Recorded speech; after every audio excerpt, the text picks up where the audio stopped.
لما كنا بنيجي الرحلات المدرسية زمان قالوا لنا ان مساحة جنينة الحيوانات حوالي 80 فدان.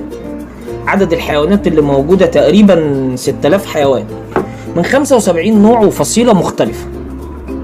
فيها انواع حيوانات وزواحف وطيور نادرة جدا وتقريبا منقرضة. يعني فاكر منها دلوقتي التماسيح، البقر الوحشي، وحاجات تانية هبقى افرجك عليها لما افتكرها في مخي.